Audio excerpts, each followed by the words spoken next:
श्रीमद् श्रीवासयोगीश्वरगुरुवरयोरन्वितस्वात्मभारम् श्रीमद् श्रीरङ्गनाथात्मयं कृपया प्राप्तमोक्षाश्रमं तं श्रीमद्वेदान्तरामानुजमुनिमपरं संश्रये देशिकेन्द्रम् दिशन्तु मे देव सदा त्वदीयाः दयातरङ्गान्तराकटाक्षाः श्रोत्रेषु पुंसाम् अमृतं शरन्तीं सरस्वतीं संस्कृतकामधेनुं कमप्यलवतीं वन्दे करुणावरुणालयं वृषशैलतटस्थानां स्वयं व्यक्तिमुपागतम् अकिञ्चननिधिं श्रुतिमभवद्गतिवद्गयोः अञ्जनाद्रीश्वरदयाम् अभिष्टो विनिरञ्जनाम् जीवनं जगतां जीयात्मग्रवगतस्पृहम् स्वतन्त्रं सर्वतन्त्रेषु वेङ्कटेशान्वयं नमः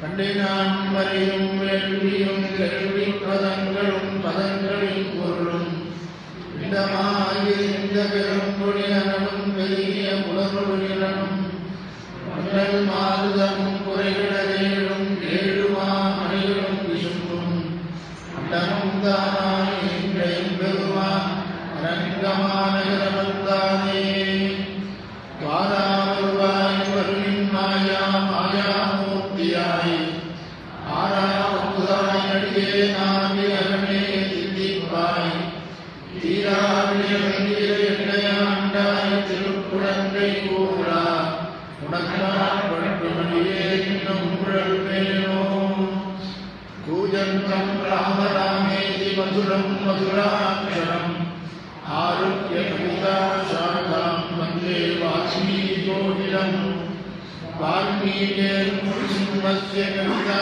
வனச்சாரிணः சிம்மன் ராம கதாநாதம் கோணயாதி வனம் கதிம் यत्र यत्र रघुनाथतीर्थं तत्र तत्र कृतमस्तकाञ्जलिं बाष्पवाय परिपूर्णलोचनं मारुतिं नमत राक्षसान्तकं मनोजवं मारुततुल्यवेगं जितेन्द्रियं बुद्धिमतां वरिष्ठं वातात्मजं वानरयूथमुख्यं श्रीरामदूतं शिरसा नमामि जयत्याश्रितसन्त्रासद्भान्वविध्वंसमोदयः प्रभावान् सीतया देव्या परमव्योमभास्करान् सोरुन्दरिन्द्रुं सुहृदिपुरुन्द्रुषुदुरिन्द्रों आनन्दनकविराट्कदत्वं नमक्कं शरणाम् ஆகண்டனன் மகனாய ஆவணிவேரிய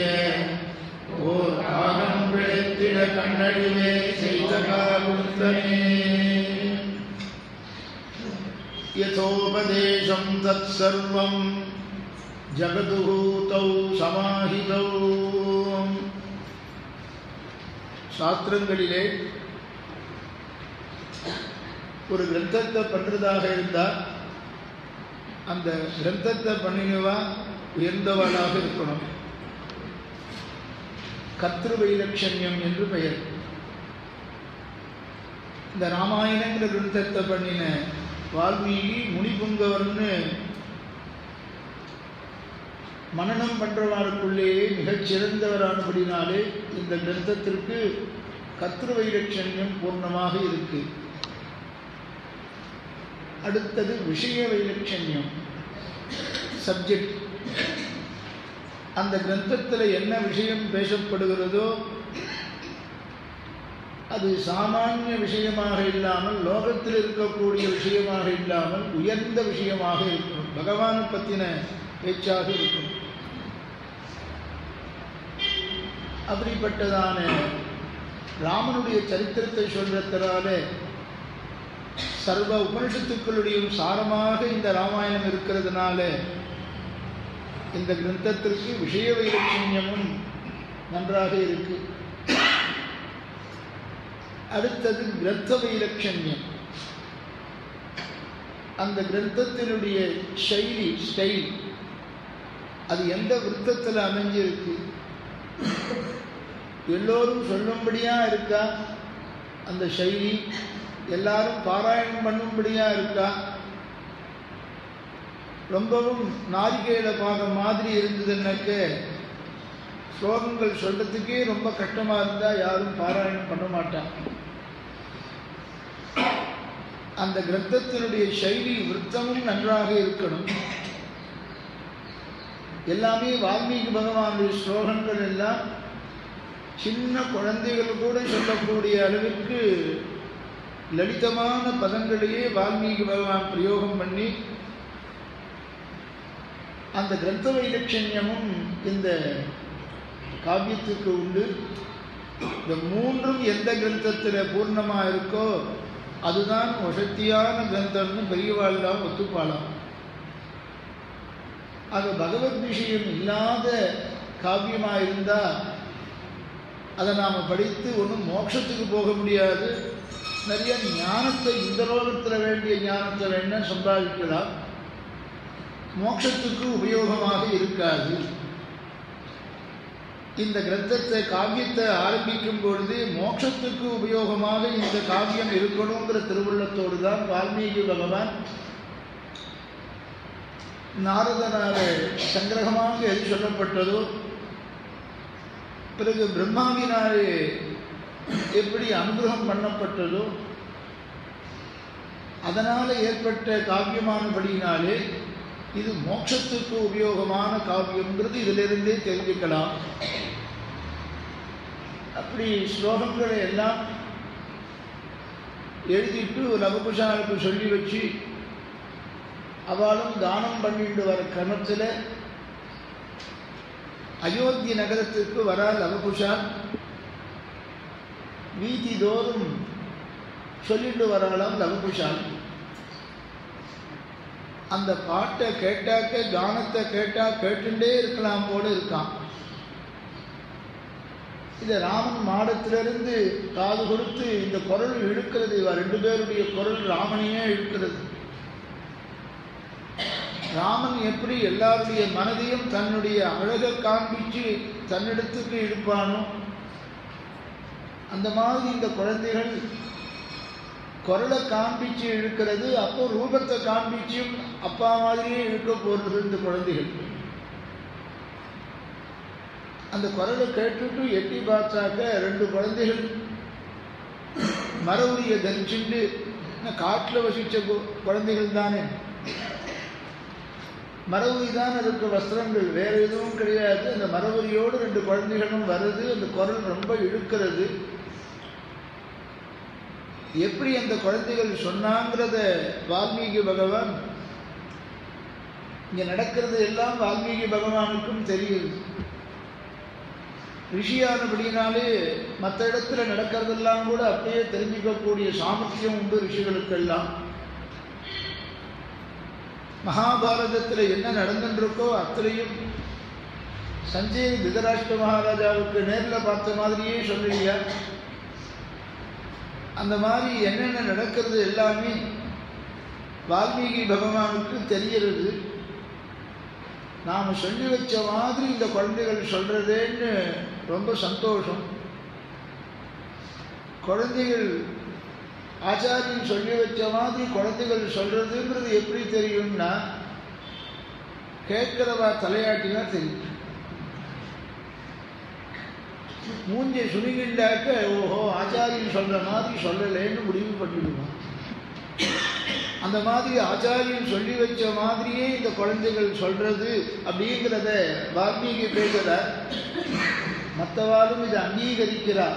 யதோபதேசம் சத் சர்வம் ஜகது தௌ சமாஹிதௌ. யதோபதேசங்கிற பதத்தை வால்மீகி போட்டிருக்க. எப்படி ஆச்சாரியன் உபதேசம் பண்ணாரோ அப்படி சொன்னாலாம். ரத்யாசு ராஜமார்கேஷு, வீதியிலெல்லாம் போயிட்டு இருக்கா, ராஜமார்க்கத்தில் எல்லாம் போயிட்டு இருக்கா, ராஜா போகக்கூடிய வழியிலெல்லாம் சொல்லிட்டு போயிட்டு இருக்கா இந்த குழந்தைகள். ரத்யாசு ராஜமார்கேஷு ததர்ஷ பரதாங்கிரஜா. அங்கங்கே சில பதத்தை பிரயோகம் பண்ணும் பொழுது வால்மீகி ராமன் இதை பார்த்தான்னு சொல்லலாம் இல்லையோ. ததர்ஷ பரதாங்கிரஜா, பரதனுக்கு முன்னால பிறந்தவன் பார்த்தான். இப்படி ஒவ்வொரு பதத்தினுடைய சுவாரஸ்யத்தையும் சொல்லிகிட்டே போனால் இந்த ராமாயணமும் நீண்டு தான் போகிறது. பரதனுக்கு ஒரு பெருமை, ராமனுக்கு ஒரு பெருமை. பரதனுக்கு என்ன பெருமைன்னு கேட்டால், ராமன் என்ன சொன்னாலும் அதை அப்படியே கேட்கவன். கணத்துல குதின்னா அப்படியே குதிச்சுடுவானாம். பெண்பிள்ளை ரகசியத்தில் சொல்ற மாதிரி திருக்கோளோ பெண்பிள்ளை ரகசியம்னு சொல்றாரு. கடத்துல குதின்னு சொன்னா உடனே குதிச்சுடுவான். ஏன் எதற்குன்னு கேட்க மாட்டானாம் பரதன். அப்படிப்பட்டதான வைத்தவிடத்தில் இருந்தேனோ பரதாழ்வானை போலே என்று ரகசியத்தில் சொல்றார். பெண்பிள்ளை ரகசியத்தில் பகவத் பக்திக்கு ஒரு திருஷ்டாந்தம். ஒரு பகவத் பக்தன் எப்படி இருக்கணும், பகவான் சேர்ந்தவன், பாகவத லட்சணம் அத்தனையும் பொருந்தியவன். அப்படிப்பட்ட லகுகுஷால் பாடிண்டு வரதை பார்த்துட்டு உபவேதம் 2 ரூபம் எடுத்துட்டு வந்த மாதிரி இருக்குங்கிற. பலராமனும் கிருஷ்ணனும் மதுரைக்கு வர சமயத்தில் உபவேதமே 2 ரூபம் எடுத்துட்டு வந்த மாதிரி இருந்ததுன்னு அழகா பேசுறார். பாகவதத்திலையும் பேசுறார் சுவாமி தேசிகன், யாதவாபிதயத்திலையும் பேசுறார். அந்த மாதிரி லவகுஷால் 2 குழந்தைகளும் வருது. பார்க்கிறவாருடைய மனதை இழுத்து அப்படியே அபகரிக்கிற மாதிரி இருந்தது. பாகவத லட்சணம் எவ்வளவு உத்தமமாக சொல்லியிருக்கோ அத்தனை லட்சணமும் இந்த குழந்தைகளை பார்த்த மாத்திரத்திலேயே தெரியுதான். இந்த குழந்தைகளை ராமன் பார்த்தார்னு வால்மீகி சொல்லாம பாகவத லட்சணம் அத்தனையும் பூர்ணமாக இருக்கிற பரதன் மாதிரி இந்த குழந்தைகளும் இருக்கு. பகவான் சேர்ந்தவன் எப்படி இருக்கணுமோ அப்படி லட்சணத்தோடு இருந்தார்னு சொன்னார். அதனால பரதாத்ரஜா பதத்தை போடலாம். இதெல்லாம் அழகாக தனி ஸ்லோகியிலே பெரியவாச்சான் பிள்ளை சில ஸ்லோகங்களுக்கெல்லாம் வியாக்கியானம் பண்றார். அதில் இது பூர்ணமான அனுபவம் நமக்கு ஏற்படலாம். அதை செய்விச்சாக்கு தனி ஸ்லோகி வியாக்கியானம் செய்விச்சாக்கு. தனி ஸ்லோகி வியாக்கியானத்தோடு ஆழ்வார்கள் பாசுரங்களும் சேரணும், ஆச்சாரியர்களுடைய அனுபவமும் சேரணும். இது சேர்ந்தாதான் ஸ்ரீமத் ராமாயணம் பரமபோக்கியமாக நமக்கு இருக்கும். பெரிய திருமண நம்பிகள் ஸ்ரீ ராமானுஜருக்கு 18 விதமான பொருள்களை அர்த்தங்களை சொன்னார்னு சம்பிரதாயத்தில் குரு பரம்பரையிலே இருக்கு. 18 தடவை ஸ்ரீமத் ராமாயணம் கேட்டருளினார் பெரிய திருமணி நம்பிகளிடத்தில், மாமானிடத்தில். மாமாங்கிறது நம்ம சம்பிரதாயத்தில் ஆச்சாரிய ஸ்தானம். யாருக்கு மாமா இருக்காளோ அந்த மாமாவெல்லாம் ஆச்சாரியன்னு நினைக்கணும். பெரிய திருமண நம்பிகள் உடையவருக்கு அவள் மாமாவை நினச்சிக்கணும். அவள் ஆச்சாரியா ஸ்தானத்தில் இருக்கணும். அவளை மதித்து பேசணுமா, அந்த கௌரவம் கொடுக்கணுமா மாத்துலர்களுக்கு. ராமானுஜருக்கு பெரிய திருமண நம்பிகள், சுவாமி தேசியனுக்கு கிடாம்பி அப்புள்ள மாத்துலா சகலாங்கலாகான்னு சொன்ன மாதிரி அப்படி ஆச்சாரியஸ்தானம். 18 தடவை ஸ்ரீமத் ராமாயணம் கேட்டாருன்னா 18 விதமான அர்த்தங்களை சொன்னார்.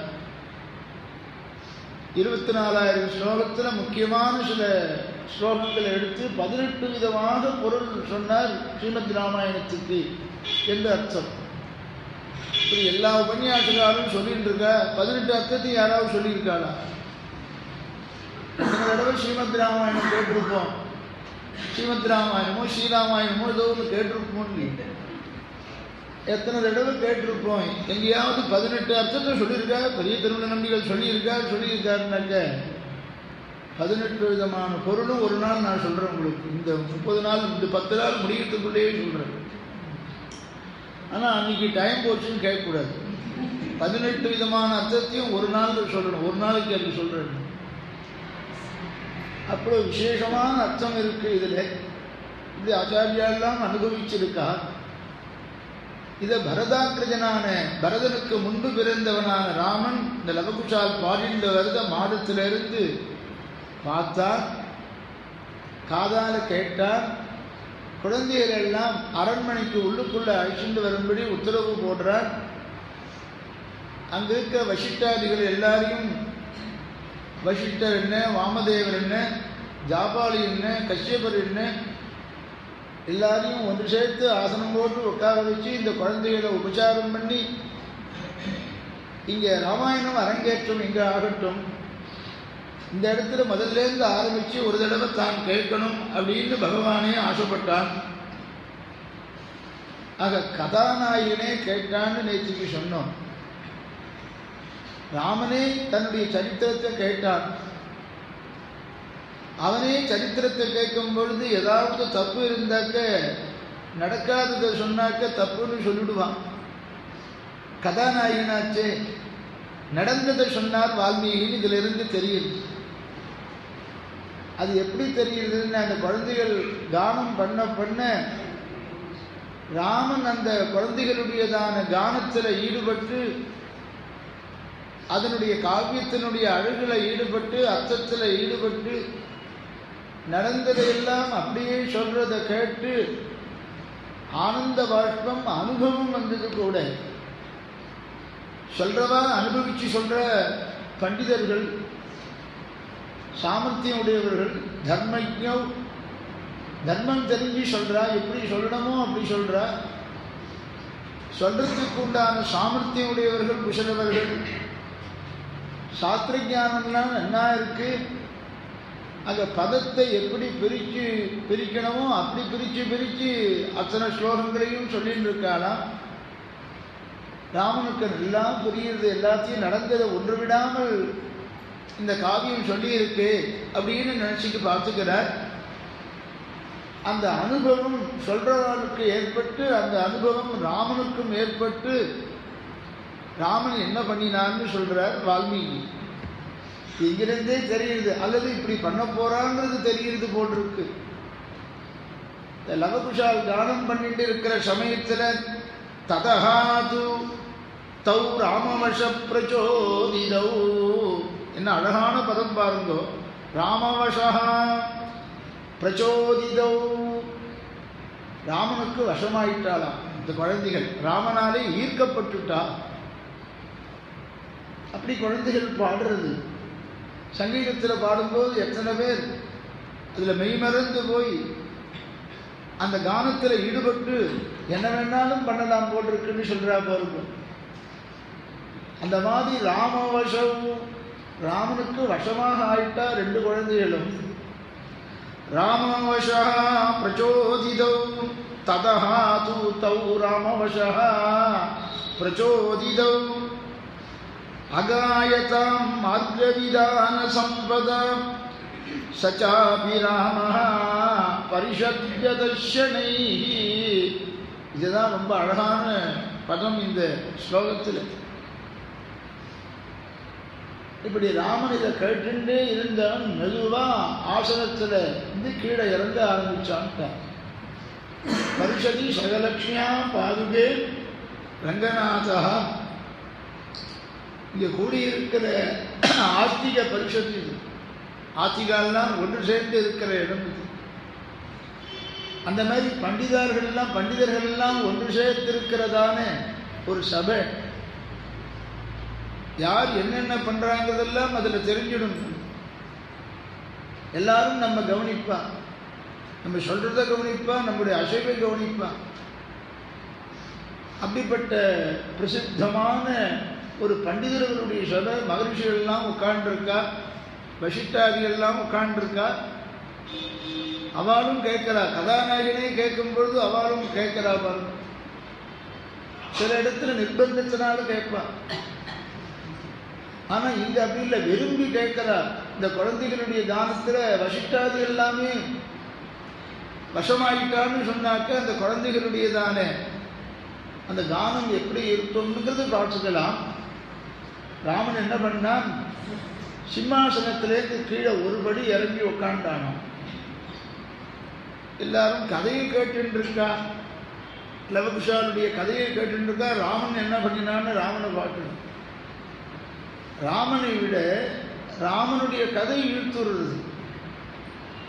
ராமனாலே ஈர்க்கப்பட்டிருந்த வசிஷ்டாதிகள் எல்லாம் ராமனுடைய கதையில ஈடுபட்டு ராமன் என்ன பண்ணாங்கிறது கூட பார்க்கல. ஒரு படி இறங்கினா யாரும் பார்க்கல. கதா சுவாரஸ்யம் அடுத்தபடி இறங்கினான். கடைசியில அதையும் யாரும் பார்க்கல. கடைசியில தலையோடு தலையா உட்கார்ந்தான். அப்படி அந்த கதையை சொல்றவனுடைய அனுபவிச்சு அவள் சொன்னாக்க மேலெழுந்தவா மேல உட்கார்ந்துருவா கூட இறங்கி வரும்படியாக இருக்கான். கதாநாயகனே இறங்கி வரும்படியா இருக்கான். சில பேர் கதையை சொன்னா கடைசியில உட்கார்ந்துருவா ஒவ்வொருத்தரா எழுந்து போயிடுவான். அது நம்ம சொல்ற கதையெல்லாம் அப்படிப்பட்டது. லவகுஷால் பண்ற கதையாச்சு. அது ஒவ்வொருத்தரும் எழுந்து போயிடுவா. சில இடத்துல எங்க எழுந்து போறேன் அப்படின்னு கேட்டேன். இல்லை இல்லை அவசரமா ஒரு போன் வந்தது, அடிச்சது, அதனால எழுந்து போனேன். பார்க்குற மோடி நமக்கு போன் அடிச்சது, எழுந்து போறேன், இங்க இருந்து பேச வேண்டாம்னு எழுந்து போறேன். அப்புறம் வராதான் கேட்டா, என்ன சுவாமி அப்புறமாவது வருவேன்னு பார்த்தேன் என்ன அப்படின்னா, அது ரொம்ப நாள் பேசிவிட்டா அப்படியே வீதியில நடக்க போயிட்டேன், இதான் சாக்கணும் அப்படின்னு. அந்த மாதிரி இந்த கதை சொல்றவனுடைய அனுபவம் என்ன பண்ணுது, அனுபவிச்சு சொல்றதுனால ராமன் இறங்கினாராம். ததஹாது தௌ ராமவச பிரஜோதிதௌ அகாயதாம் மார்கவிதான சம்பதா சசாபி ராமஹ பரிஷத்கதக்ஷனை. மெதுவா ஆசனத்திலேருந்து இறங்கினான்னு வால்மீகி சொல்றேன். ஆர்ப்பாட்டம் இல்லாம மெதுவா இறங்கினா யாருக்கும் ஒன்றும் சப்தம் கேட்காது. கேட்கிறவங்களுக்கு கொஞ்சம் கூட ஒரு விதமான சிரமமும் ஏற்படாதபடி மெதுவா இறங்கினான். இந்த இடத்தெல்லாம் பிரியவாச்சாரியர்கள் வியாக்கியானத்தை பார்க்கணும், ரொம்ப அற்புதமாக இருக்கும். புபூஷயா புபூஷயா சக்தமனாஹ பபூவ. இப்படி நடக்க போறதுன்னு முன்கூட்டியே தெரிஞ்சுட்டு வால்மீகி பகவான் ஆச்சரியப்பட்டாராம். இந்த ராமாயணத்தை லவகுஷால் பாராயணம் பண்ணிட்டு போகட்டும், அயோத்திக்கு போகட்டும், ராமன் நிச்சயமா இந்த குழந்தைகளை பாட சொல்லி கேட்பான். இதெல்லாம் நடக்க போறதுன்னு தெரிஞ்சுட்டு ஹ என்று ஒரு பதத்தை, ஒரு அக்ஷரத்தை சேர்த்திருக்க வால்மீகி. இந்த ஹ என்பதற்கு என்ன அர்த்தம்னா ஆச்சரியவாச்சின்னு அர்த்தம். அது ஒவ்வொரு அக்ஷரத்திற்கும் பொருள் உண்டு. வால்மீகி ஸ்லோகத்துக்கு கதாநாயகனே கீழே இறங்கி வந்து கூட்டத்தோடு கூட்டமா உட்கார்ந்து கேட்டானே, என்ன ஆச்சரியம். யதோபதேசம் சத்சர்வம் ஜகதுஹூதௌ சமாஹிதௌ. ஆச்சாரியன் சொல்லி வச்சபடி அப்படியே ஒன்று பிசகாமல் அப்படியே சொல்றதாம். யாருக்கு தான் மனசு வராது. அனுபவத்திலிருந்து ஈடுபட்டவா அந்த அனுபவத்திலிருந்து மற்ற விஷயத்தை எதையும் காதால கேட்க மாட்டா, எது நடந்தாலும் கண்ணால பார்க்க மாட்டான். பகவத் தியானத்தில் ஈடுபட்டுட்டா அந்த நிலைதான் வரும்னு எல்லாம் பிரம்ம வித்தியெல்லாம் நமக்கு சொல்றது. பூம வித்தியில இதுதான் சொல்றான். அப்படி அந்த கானத்தில் ஈடுபட்டு ராமன் கொஞ்சம் கொஞ்சமா இறங்கி வந்தானா. திடீர்னு பார்த்தார், வசிஷ்டர் பார்த்தார், இன்னைக்கு அயோத்தியினுடைய வர்ணனத்துக்கு வரணும், இன்னைக்கு கோசல தேச வர்ணனத்துக்கு வரணும். தாயார் புறப்பாடு வேற 6 மணிக்கு இருக்கு, உங்களை கரெக்டா 6 மணிக்கெல்லாம் விட்டுடணும், அது வேற ஒன்று இருக்கு. எப்படி சிம்மாசனத்திலேருந்து இறங்கி வந்தானா. சசாபி ராமஹ பரிஷத்கதக்ஷனை புபூஷயா சக்தமனா பபூவஹ. திடீர்னு வசிஷ்டர் பார்த்தார், ராமனை காணுமேன்னு. வசிஷ்டர் எப்படி திடீர்னு அனுபவத்திலேருந்து மீண்டு விட்டாரு. அவர் மாத்திரம் எப்படி பார்த்து இப்ப மாத்திரம் எப்ப பார்த்தாரு அப்படின்னா, லவகுஷால் அந்த ராமாயண கட்டத்தை பாராயணம் கானம் பண்ணிட்டு வரும் பொழுது ஒரு ஸ்லோகத்துல ராமனுடையதான ரூபத்தை வர்ணிக்கிறார். ரூபத்தை வால்மீகி வர்ணிக்கிற இடத்த சொல்றார். வசிஷ்டர் இந்த ஸ்லோகத்துல ராமனை அனுபவிச்சுட்டு இருக்கார். இந்த ராமன் இங்க நேரிலேயே ஏற்றிருக்கானேன்னு ஒரு தடவை பார்க்கலான்னு பார்த்தாராம். இது ஆண்டவனுடைய அனுபவம். இங்க இத்தனை நாடி அனுபவிச்சுட்டு இருந்தவருக்கு அனுபவத்திலேருந்து மீண்டு வர முடியாதுன்னு சொன்னேன். வசிஷ்டர் எப்படி திடீர்னு ராமனை பார்த்தாருன்னா, ராமனுடைய ரூப வர்ணனம் வருது. வால்மீகி பண்ணின அந்த கட்டத்தில் வரும்பொழுது குணங்களை பற்றி சொல்லும் பொழுது அந்த குணத்துக்கு சாட்சாத்தாக இலக்கான அந்த ராமனை நேரில் ஒரு தடவை பார்க்கலாமேன்னு அப்படி திரும்பி பார்த்தாரா, ராமன் ஆசனத்தில் இல்லையா. பார்த்தாக்க இறங்கி கீழே உட்காந்துருக்கார். இப்படி கேட்டாலாம் வசிஷ்டர் பார்த்து விட்டார். சிம்மாசனத்திலிருந்து ராமனை காணாமல் கீழே இறங்கி உட்காண்டது தெரிஞ்சுதான். ராமன் வசிஷ்டரை பார்த்து கேட்கிறாரா, பார்த்தீங்களா, யாருக்கும் தெரியாமல் நான் கீழே இறங்கி கூட்டத்தோடு கூட்டமாக உட்காந்துட்டோம் பார்த்தீங்களா, என்ன சாமர்த்தியம் பாருங்கோ எனக்கு அப்படின்னா. வசிஷ்டர் சொன்னாராம், உன்னுடைய சாமர்த்தியம் இல்லை ராமா, இந்த கதையினுடைய ரசானுபவம் அப்படி. உன்னுடைய சாமர்த்தியம் நினச்சிக்காது, அந்த கதையினுடைய அம்சம் அந்த குழந்தைகள் சொல்கிற பாங்கு அப்படி. இந்த குழந்தைகள் அவ்வளவு அழகாக சொல்கிறது. அதனால் அது இறங்கினிய ஒழிய உன்னுடைய சாமர்த்தியம் இல்லை, யாருக்கும் தெரியாமல் நீ இறங்கலை. எப்படிப்பட்டவாளாக இருந்தாலும் இந்த ராமகதையிலே மயங்கி போகாதவா யாருமே கிடையாது அப்படின்னு வசிஷ்டர் பதில் சொல்கிறாராம் ராமனுக்கு. கதாஸ்வாரஸ்யம் அப்படி அழகாக சொன்னாலாம். ஆக கதையை விட சொல்கிறவாளும் அழகாக இருக்கா. தோல் கண்டார் தோலே கண்டார் அப்படிங்கிற மாதிரி அந்த குழந்தைகளை பார்த்துட்டே இருக்கலாம் போல் இருக்கு. அந்த குழந்தைகள் பாடுறதை கேட்டுட்டே இருக்கலாம் போல் இருக்கு அப்படின்னு அந்த குழந்தைகள் பாடித்துன்னு அந்த ராமாயணத்துக்கு எவ்வளவு விசேஷம் இருக்கா பாருங்கன்னு. இப்படி எத்தனை நாள் கேட்டார்னா 27 நாள் கேட்டார். 27 நாள் கேட்டாரா.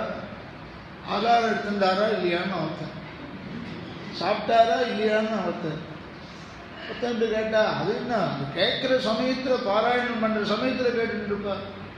சுவாமி 30 நாள் உபன்யாசம் பண்ணாங்க, 30 நாளும் உட்காந்து கேட்ட மாதிரி 5 to 6 அவ்வளோதானே இது. அந்த சமயத்தில் கேட்டாலே அது போகுது. 27 நாள் கேட்டாரா. கேட்ட உடனே ரொம்ப சந்தோஷமாக சக்கரவர்த்தி திருமணத்துக்கு 24,000 ஸ்லோகத்தையும் சொல்ல சொல்லி கேட்டால் அது எப்படி இருக்கும். இது அழகாக சொல்கிறார். 24,000 ஸ்லோகங்கிறத கணக்கிட்டு சொல்கிறார் வால்மீகி. சதுர்விம்சதி சகஸ்திராணி 24,000 அர்த்தம். சதுர்விம்சதி சகஸ்திரம்னு 24,000. ஸ்லோகானாம் உத்தவான் ரிஷி வால்மீகி உத்தவான். 24,000 ஸ்லோகத்தையும் வால்மீகி ரிஷியானவர் சொன்னார். ததா சர்க்கசதான் பஞ்ச. சர்க்கம் எத்தனைன்னு நேற்றுக்கு சொன்னனே, இந்த ஸ்லோகத்தில் இருக்கிற பிரமாணம் ததா சர்க்கசதான் 500 சர்க்கம் இருக்கு. எத்தனை சப்தம்? ததா சர்க்கசதான் பஞ்ச. 500 சர்க்கத்தை சொன்னார். ஷட்காண்டானி ததோத்தரம் 6 காண்டம், பிறகு உத்தரம் 7 காண்டம். உத்தரகாண்டம் சேர்ந்து 7 காண்டம். இப்படி ஆச்சரியமாக சொன்னா. இதை கேட்டுட்டு ஆசனத்திலேருந்து இறங்கினான்னு சொன்னா. இப்படி ராமாயணம் சொல்ல ஆரம்பிக்கிறார் 2 பேரும். எத்தனை நாள் இதையே அவதாரிகள் சொல்லிட்டு இருக்கிறது. கோசல தேசத்துக்கு வந்துடுவோம் நிறையா சொல்லிட்டு இருக்கா. தர்மங்கள் எல்லாம் எடுத்து அவதாரிகை நாம் சொல்கிற மாதிரி அவள் அவதாரிகளும் நிறையா சொல்லிட்டு இருக்கா. சொல்லிட்டு வர சமயத்தில் கோசல தேசத்தை பற்றி சொல்ல ஆரம்பிக்கிறார். இந்த கோசல தேசத்து ஜனங்களை பற்றி சுவாமி தேசிகனும் அஷ்டாட்சர மந்திரத்துக்கு வியாக்கியானம் பண்ணும்பொழுது கோசல தேசத்து ஜனங்கள் எப்படியோ அப்படின்னு ஒரு திருஷ்டாந்தம் எடுக்கிறார் சுவாமி தேசிகனும். அப்படிப்பட்ட கோசல தேசம் அது எப்படிப்பட்டது, அங்கே என்ன விசேஷம்னா ஒரு நதி ஓடுறதுதான், சரையூ நதி ஓடுறதுதான், ஆச்சரியமாக ஓடுறதுதான். அதுக்கு ராஜதானி அயோத்தின்னு சொல்ல போகிறா. இங்கே அயோத்தியனுடைய அழகையும் சொல்ல போகிறோம், கோசல தேசத்தினுடைய அழகையும் சொல்ல போகிறோம், சரையூ நதியை பற்றியும் சொல்ல போகிறோம். சொல்லி முடிச்சுட்டு நாளைக்கு அஸ்வமேத யாகத்துக்கு புத்திரசோகம் ஏற்பட்டு அஸ்வமேத யாகத்துக்கான ஏற்பாடுகள் எல்லாம் நாளைக்கு குசலவால் கானம் பண்ண போறா. அந்த குசலவர்கள் சொல்லிட்டு வர்றாளாம், எப்படிப்பட்ட தேசம் இதுன்னு கேட்டாலாம். சர்வாபூர்வம் இயம் ஏஷாம் ஆசீத் கிருஷ்ணா வசுந்தரா பிரஜாபதிம் உபாதாய நிருபானாம் ஜெயசாலினாம். ரொம்ப அழகாக சொல்றா பாருங்க. அந்த ஸ்லோகம் ஒன்னே போதும். இந்த ஒரு ஸ்லோகத்தை வச்சு ரொம்ப அழகாக கம்பநாட்டாழ்வார் பாசுரம் விட்டு பேசுறார். என்ன அழகா இருக்கு பாருன்னா, இக்ஷ்வாகு வம்சத்தை பற்றி சொல்லி, இக்ஷ்வாகு வம்சத்துக்கு சொந்தமானது எல்லாமே அப்படின்னு ஒரு ஸ்லோகத்தில் சொல்ல போற. இக்ஷ்வாகு வம்சத்து ராஜ்யத்துக்கு உட்படாத வஸ்துவே எதுவும் கிடையாது. என்ன அழகா வால்மீகி சொல்றார் பாருங்கோ. சர்வாபூர்வம் இயம் ஏஷாம் ஆசீத் கிருஷ்ணா வசுந்தரா. வசுந்தரான பூமின்னு அர்த்தம். பூப்பிரதேசங்கள் எல்லாமே இக்ஷ்வாகு வம்சத்தினுடையதுதான், அவளுடைய சொத்து தான் இது. பிரஜாபதிம் உபாதாய நிருபாணாம் ஜெயசாலினாம் சர்வா கிருஷ்ணா வசுந்தரா இயம் ஏஷாம் ஆசீத். இந்த இக்ஷ்வாகு வம்சத்தில் இருந்த ராஜாக்களுடைய சொத்துதான் சமஸ்தமான பூமண்டலமும் சமஸ்தமான பூப்பிரதேசங்களும். இதை எங்க சொல்றார் அப்படின்னு கேட்டா, கிஷ்கிந்தியில சுக்ரீவனோடு சக்கியம் பண்ணிக்கிறார். சக்கியம் பண்ணிட்டு பிறகு வாலியை வதம் பண்றார்.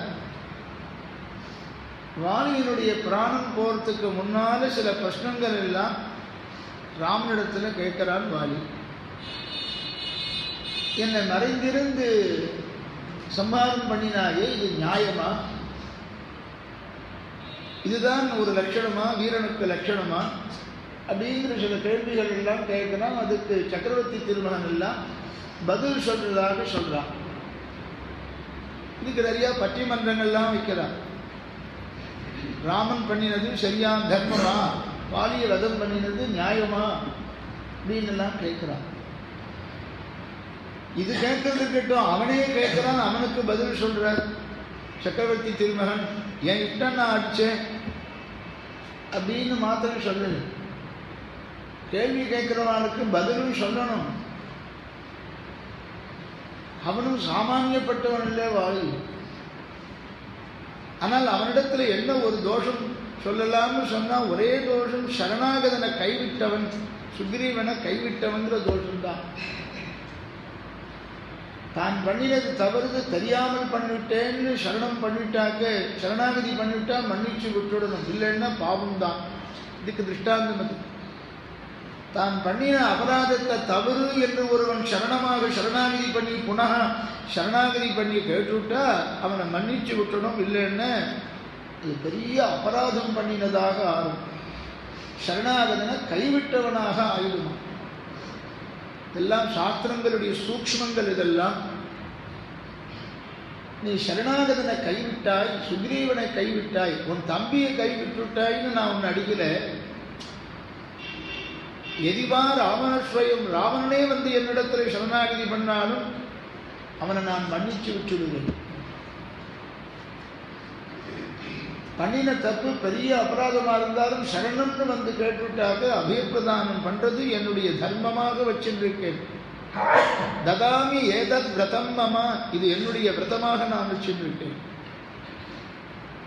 சரி, ராவணன் வந்து எதை கேட்டாலும் கொடுத்துருப்பீரோ, கேட்கறதெல்லாம் சரணாகதி கொடுத்துடுன்னு சொல்றேளே, சீதை எனக்கு விட்டு கொடுத்துடுன்னு கேட்டா ராமன் விட்டு கொடுத்துருவானா? சரணாகதி பண்றான் ராவணன்.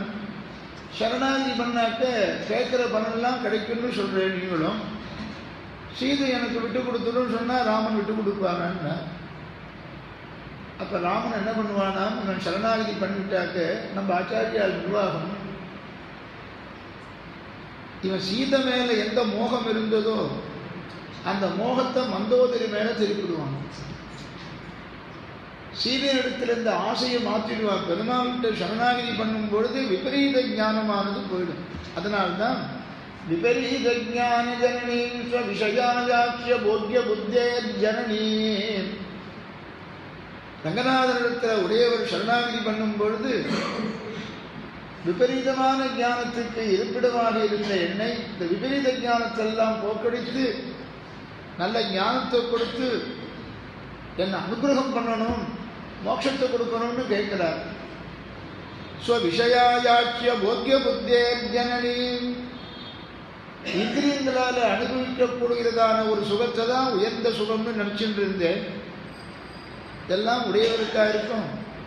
நம் போன்றவர்களுக்கு இருக்கிறத ஆச்சாரியால் ஆரோபணம் பண்ணிக்கிறார். தனக்கு ஆழ்வார் ஆச்சாரியால் செய்யாத தவிர தங்களிடத்தில் சொல்லிக்கிறது என்னென்ன, நம்மிடத்தில் அந்த மாதிரி தோஷங்கள் இருக்கு, அதெல்லாம் நாம பெருமாண்டத்தில் விஞ்ஞாபனம் பண்ணிட்டு அதை மன்னிக்கும்படி கேட்கணும். அந்த பகவான ராமனை சரணாகதி ராமனன் பண்ணிட்டானே, ஆனால் அவனுக்கு இந்த விபரீதமான ஞானம் எல்லாம் போயிடும். பெருமாள் கிட்டக்க போய் சேவிக்கும் போது சரணாகதி பண்ணும் பொழுது இந்த புத்தி போயிடுமா, கேட்க மாட்டான். கேட்கணும்னு வருவான், ராமனை பார்த்த உடனே இது கேட்க தோணாதபடி பெருமாள் பண்ணிடுவார். ராமனை சரணாகதி பண்ணணும்னு சொல்லும் பொழுது சரணாகதிக்கு வேண்டிய 5 அங்கங்கள் அனுகூலமாக இருக்கணும்னு தானே சரணாகதிக்கு வருவான். பிரதிகூலமாக இருக்க மாட்டேன்னு சொல்லிட்டு தானே அங்கம் சொல்றது. இப்ப பிரதிகூலமான ஒரு காரியத்தை செய்யணும்னு எண்ணத்தோடு வந்தால் அது சரணாகதி படிக்காம போயிடும். 5 அங்கங்களும் பூர்த்தி ஆகணும்னு சொல்லி இருக்கும். ஆக ராமனிடத்தில் ஒரு காரியத்தை கேட்கறதுக்கோசரம் வந்தாலும் 5 அங்கங்கள் பூர்த்தியா இருக்கணும். பிரதிகூலமான காரியத்தை நினைச்சிட்டு வந்து சரணாகதி பண்ணா எப்படி படிக்கும் அப்படின்னு ஒரு நிர்வாகம் அது. அப்படி ஆச்சரியமாக வாலியனுக்கு பதில் சொல்லிட்டு இருக்கார். என்ன நீ அடிச்சியே, இது தர்மமான்னு அவன் கேட்கும் பொழுது சொல்றார், அப்பா இக்ஷ்வாகு வம்சத்தில் ஒருவன் இருந்து ஒரு அதர்ம மார்க்கத்தில் சென்றானே, ஆனால் அவனை அழிப்பது ராஜாக்களுடைய கடமை, அதர்ம வழியில போறவாறு சிக்ஷிக்கிறது ராஜாவினுடைய கடமை. அது அயோத்தியில வேணா உங்க சொத்தாக இருக்கலாம், காட்டுல இருக்கோம், எங்க இஷ்டப்படி நாங்க திரிஞ்சின்னு இருக்கோம், இந்த இடத்துல வந்து வானரத்தை அடிக்கிறதுக்கு உனக்கு என்ன உரிமை இருக்கு, யார் கொடுத்தான்னா? அப்ப பதில் சொல்றான் ராமன், காடாக இருக்கட்டும், சமுத்திரமாக இருக்கட்டும், நகரமாக இருக்கட்டும், இது எல்லாமே எங்களுடைய சொத்து, இக்ஷ்வாகு வம்சத்து சொத்து. வாலியை பார்த்து சொல்றார், இக்ஷ்வாகூணாமியம் பூமி சசைல வனகானனா. இந்த தெரிஞ்சுக்கோடாப்பா, இந்த காடு உன்னுடைய சொத்துன்னு நினைச்சுக்காது. எதைட்டமா நீ சஞ்சரிக்கலாம், இஷ்டப்படி அதர்மத்தை நீ பண்ணலான்னு தான் நீ நினைச்சுக்காது. இக்ஷ்வாகு வம்சத்து சொத்து தான் இதெல்லாம். கண்ணுக்கு எட்டின தூரம் எல்லாமே, பூப்பிரதேசங்கள் எல்லாமே இக்ஷ்வாகு வம்சத்துக்கு சொந்தம். இயம் பூமி சசைல வனகானனா. இந்த இடத்துல அழகா ஆண்டவன் நிர்வாகம் பண்ணியாகும். இக்ஷ்வாகூணாம் இயம் பூமி, இந்த பூமி மாத்திரம் இல்லடா, சசைல வனகானனா. சைலன்னு சொன்னாக்க மலைன்னு அர்த்தம். இந்த மலைகள்லாம் கூட எங்களுக்கு சொந்தம், அரசாங்கத்தினுடைய சொத்துன்னு சொல்ற பாருங்க. இந்த மலைகள்லாம் அரசாங்கத்தினுடைய சொத்து, நதிகள்லாம் அரசாங்கத்தினுடைய சொத்து. அந்த மலையிலேருந்து ஏதாவது உடச்சி எடுத்தா என்ன பண்றான், கேஸ் போடுறான். உடச்சி எடுத்தா கேஸ் போடுறோம், அரசாங்கத்தினுடைய சொத்தான். புதையில் கிடைச்சதுன்னா அரசாங்கத்தினுடைய சொத்தான். ஆக மலைகள் மாத்திரம் இல்லை, வனகானனா, இந்த வனங்கள் எல்லாமே, காடுகள் எல்லாமே இக்ஷ்வாகு வம்சத்து சொத்து. அதனால் இந்த இக்ஷ்வாகு வம்சத்து சொத்து ஆகிற இடத்துல இருந்துட்டு சரணாகதனை கைவிட்டதான அதர்ம காரியத்தை நீ பண்ணி இருக்காய், உன்னை வதம் பண்றது நியாயம்தான் அப்படின்னு சொல்றாளா. இந்த இடத்துல அழகாக ஒரு ஆண்டவன் கேள்வி கேட்டு பதில் சொல்லியாகும். இயம் பூமி, இந்த பூப்பிரதேசம் இக்ஷ்வாகு வம்சத்துக்கு சொந்தம் சொன்னது சரி. வனகானனா, வனமும் கானனமும், வனம் வேறு கானனம் வேறுன்னு ரெண்டு ஒரே அர்த்தம் தானே. வனம்னு சொன்னா காடுன்னு அர்த்தம், கானனம்னு சொன்னாலும் காடுன்னு அர்த்தம். இங்கே ஏன் இப்படி பிரயோகம் இருக்கு அப்படின்னு கேட்டால், இதான் ஆச்சாரிய முகேன்னு காலக்ஷேபம் கேட்டால் தான் இதெல்லாம் தெரியும். வனம் வேறு, காணனம் வேறு. வனவேறினான், வனத்துக்கு போனான்னு சாதாரணமாக எல்லாருக்கும் தெரிஞ்சது காட்டுக்கு போனான்னு அர்த்தம். இங்கே ஸ்ரீமத் ராமாயணத்தில் பார்க்கும்போது எதை சொல்கிறாருன்னா, வனத்துக்கு வேறு பொருள், காணனத்துக்கு வேறு பொருளாம். வனஞ்ச புவனம் ஜலம். வனம்னு சொல்றது இங்கே ஜலம்னு அர்த்தம். இந்த ஜலப்பிரதேசங்கள் இருக்கே, சமுத்திரங்கள் இருக்கே, இந்த சமுத்திரங்கள் எல்லாமே இக்ஷ்வாகு வம்சத்துக்கு சொந்தம். வன காணனா, காணனங்கிறது காடு. இப்போ பாருங்க, வனங்கிற சப்தத்துக்கு என்ன பொருள்னா ஜலம்னு அர்த்தம். சமுத்திரம் அத்தனையும் இக்ஷ்வாகு வம்சத்துக்கு சொந்தம். வனஞ்ச புவனம் ஜலம்னு சொல்றது. ஆக ஜலம் இருக்கக்கூடிய சமுத்திரங்கள் அத்தனையும் எங்களுக்கு சொந்தம். இந்த காடுகள் எல்லாம் எங்களுக்கு சொந்தம். அதனால் நீ பண்ண அதர்ம காரியத்துக்கு காட்டில் நீ தெரிஞ்சின்றிருந்தாலும் அதர்மம் பண்ணாலும் பரதனுடைய உத்தரவுப்படி உன்னை நான் வதம் பண்ணேன், அதர்மத்தை நீ செய்தாய். அந்த பொறுப்பை பரதன் என்னிடத்துல ஒப்படைச்சிருக்கான்னு ஏற்கனவே சொன்ன மாதிரி, காட்டில் இருக்கிறவா அதர்மம் பண்ணினா நீ சிக்ஷிச்சுடு அப்படின்னு சொன்னான். ஆக நீ தப்பு செய்தாய், உன்னை நான் வதம் செய்தேன். அந்த மாதிரி இருக்கா இக்ஷ்வாகு வம்சத்தினுடைய பெருமை. பிரஜாபதி உபாதாய நிருபானாம் ஜலசாயினாம். வைவஸ்வத மனு என்ன, பிரஜாபதி தொடங்கி இவருடைய ராஜ்யமா, சமத்துவமான ராஜ்யமா இக்ஷ்வாகு வம்சத்தினுடைய ராஜ்யம்னு சொன்னா. அப்புறம் கோசல தேசத்தை வர்ணிக்கிறா ஒரு ஸ்லோகத்தினால். அப்புறம் சரயு நதியை வர்ணிக்கிறா 4 ஸ்லோகத்தினால். 1.25 ஸ்லோகம் தான் கோசல தேசத்தை பற்றி வர்ணனம். இந்த 1.25 ஸ்லோகத்திற்கு கம்ப நாட்டாழ்வார் 100க்கு மேலே 105 பாடல்கள் பாடுறான். 1.25 ஸ்லோகத்துக்கு வால்மீகி ஸ்லோகத்துக்கு கம்பன்.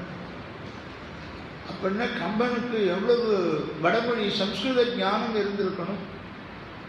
பெரியவாளோடு கலந்துட்டு ஒவ்வொரு பதத்துக்கும் எவ்வளவு ரசிச்சு பார்த்துருப்பான்னு பாருங்களோ.